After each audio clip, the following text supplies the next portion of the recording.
Welcome to Fred Achando Analysis, ladies and gentlemen. In case you are watching our channel for the first time, allow me to request you with greatest humility to subscribe to our channel, click the notification bell so that YouTube will recommend our videos for you whenever we release them, and kindly give our videos many likes. The debate about the Ruto administration is revolving around the cost of living. And this is because in his pre-election pledges, at the center of his promises was to ensure that within 100 days, he brings down the cost of living.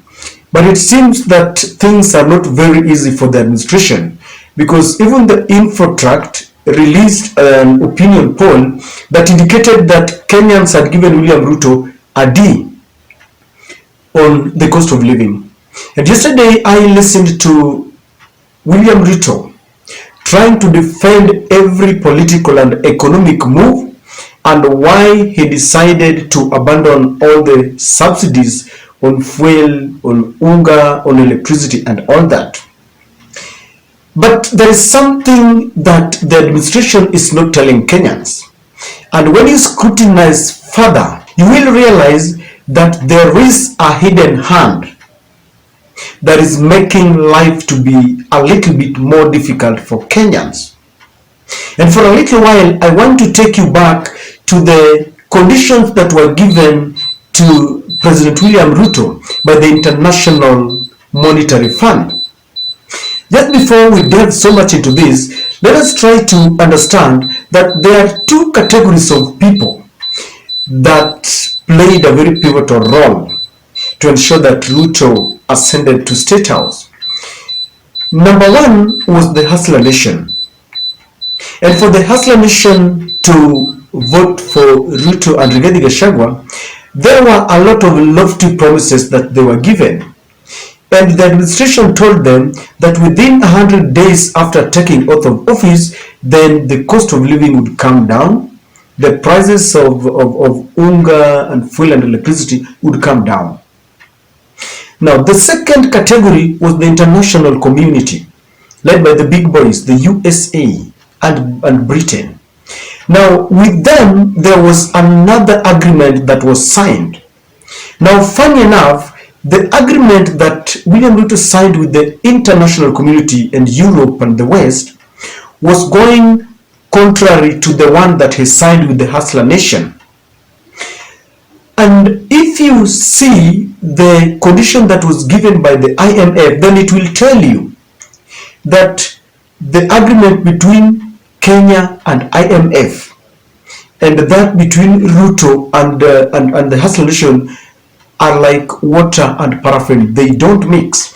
Because recently William Ruto was given a loan worth 51.5 billion Kenyan shillings. And this loan came with conditions.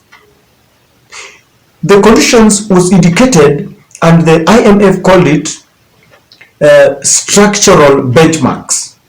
And with these structural benchmarks, one of the conditions that was given was that William Ruto must implement the national tax policy. And in this implementation of the national tax policy, IMF is recommending that the products that were not being taxed before, including informal businesses, mama mboga, must be taxed. Products like agricultural products that the previous administration led by Uhuru Kenyatta was not taxing will be taxed, because this is the condition that is given under the implementation of the national tax policy. Another thing that the IMF wants is the implementation, or they want Ruto to impose what we call value added tax on fuel. And they want it because currently it stands at 8%. So they want this value added tax to increase from 8% to 12%. And you know what that means? Anytime you increase any tax on fuel, then this is going to have a ripple effect on all the other basic commodities, because all the other commodities are produced using fuel. So by increasing value-added tax on fuel, then the prices of unga, prices of all the basic commodities, whether milk, everything is going to soar up. And this is the reason I'm telling you that the agreement that the president is signing with the West is going contrary to the one that he promised his hustler nation. And this is what I'm telling you, ladies and gentlemen, that William Ruto is between a rock and a hard place. He is in a dilemma. When you listen to his interview, he's putting a brave face. But when you scrutinize further, you will really sympathize with the president. Because the two categories of people looking at him, on one hand, the hustler nation is listening and they want to hear good news that the prices are going to come down. On the other hand, the international community wants him to implement, because they had agreed that all the subsidies are going to be removed and tax revenue is going to be imposed on all these products. As we begin the year 2023, I just want to prepare you that things might not be very easy based on the promises and utterances from our politicians. Dig deep, counter-check and scrutinize, and you will realize that things are not going to be easy, because we are not being told by this administration that there are conditions that have been placed before them by the international community.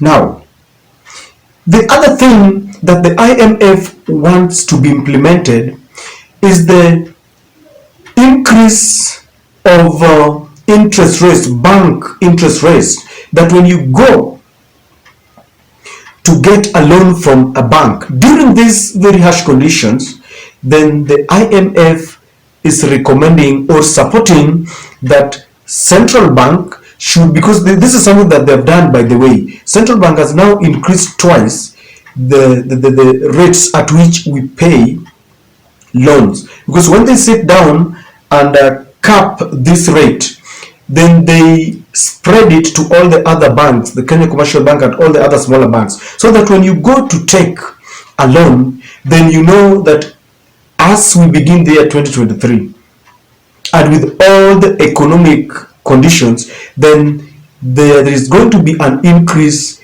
in the rates at which you take your loan.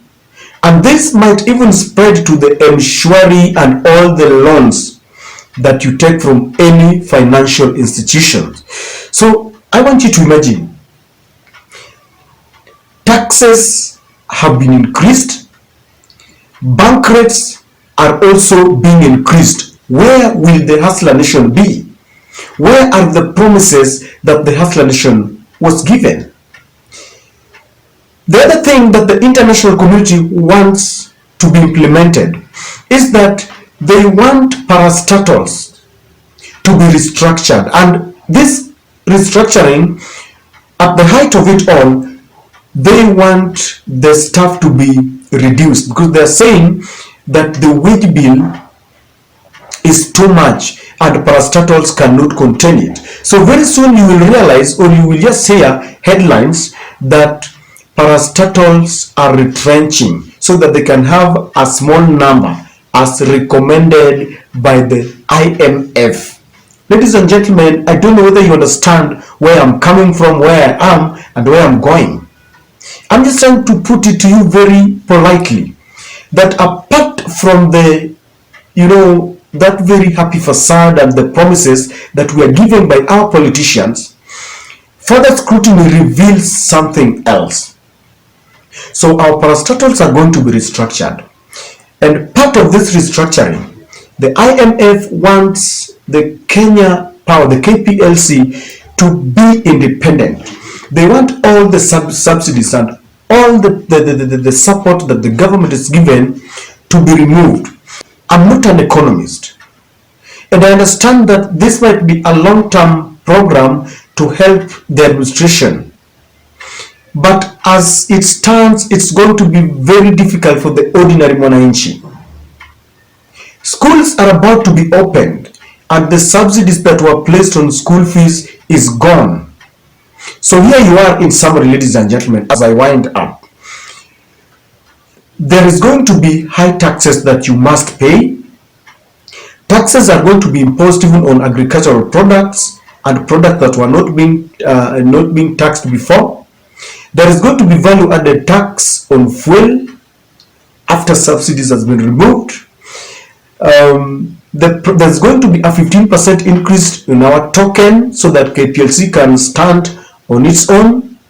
There is going to be increase in our bank rates. As you pay your loan, it is going to be increased. Parastatals are going to be reduced. They are going to retrench people, courtesy of an agreement that was signed between this administration and the West. Where does this leave the common man, the ordinary man? Because all the promises that were given to the West have been implemented.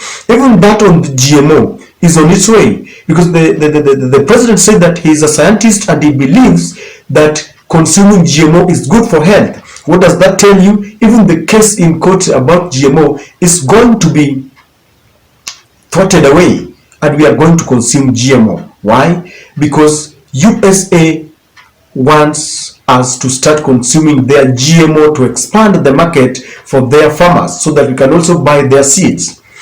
But for all the promises that the ordinary Mwananchi was given, there's been a lot of shifting of goalposts. We will do it tomorrow, we'll do it later, we'll do it next year. There's been a lot of blame game.